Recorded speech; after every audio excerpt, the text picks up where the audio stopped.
नमस्कार दोस्तों, प्रधानमंत्री नरेंद्र मोदी ने बुधवार 25 दिसंबर 2024 को मध्य प्रदेश में केन बेतवा नदी जोड़ो परियोजना की आधारशिला रखते हुए कांग्रेस पर देश में जल संसाधनों के विकास में डॉक्टर वी.आर. अम्बेडकर के योजना की अनदेखी करने का आरोप लगाया।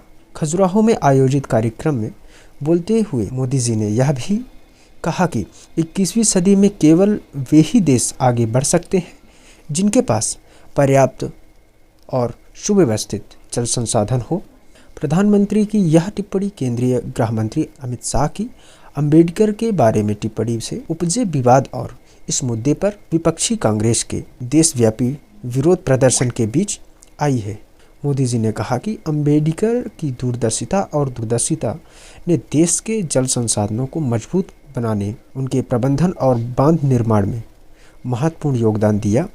उन्होंने कहा कि अंबेडकर ने प्रमुख नदी घाटी परियोजनाओं के विकास और केंद्रीय जल योजना के गठन में महत्वपूर्ण भूमिका निभाई है। हालांकि कांग्रेस पार्टी ने कभी भी देश में जल संसाधन की बढ़ती आवश्यकताओं पर ध्यान नहीं दिया और जल संरक्षणवादी के रूप में अंबेडकर के प्रयासों को भी मान्यता नहीं दी। मोदी जी ने कहा कि 21वीं सदी की सबसे बड़ी चुनौती जल सुरक्षा है। 21वीं सदी में केवल वे देश ही आगे बढ़ेंगे जिनके पास उचित प्रबंधन के साथ साथ पर्याप्त जल संसाधन होंगे।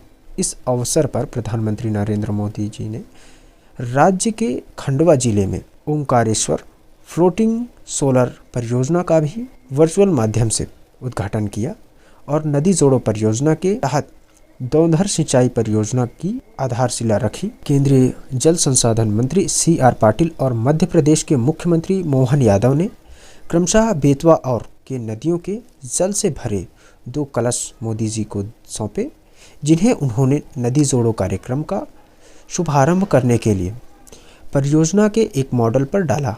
उन्होंने कहा कि कांग्रेस और शासन एक साथ नहीं चलेंगे। उन्होंने कहा कि पिछली कांग्रेस सरकारों ने आधारशिला रखने के बाद परियोजना को 35 से 40 साल तक टाल कर रखा। प्रधानमंत्री ने कहा कि केन बेतवा नदी को जोड़ने से बुंदेलखंड क्षेत्र में समृद्धि और खुशहाली के नए द्वार खुलेंगे और इस परियोजना के तहत मध्य प्रदेश के 10 जिलों के लगभग 44 लाख लोगों और उत्तर प्रदेश के 21 लाख लोगों को पीने का पानी मिलेगा।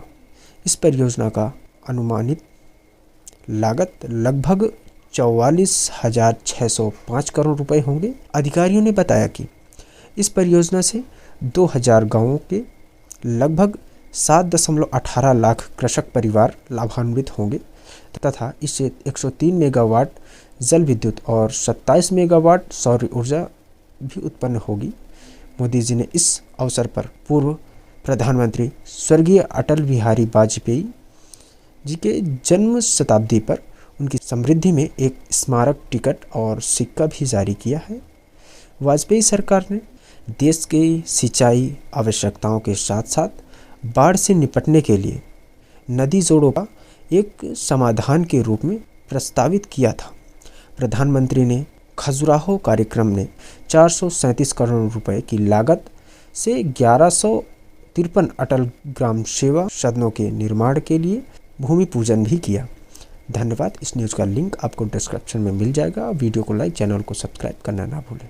ऐसे ही न्यूज़ के लिए धन्यवाद।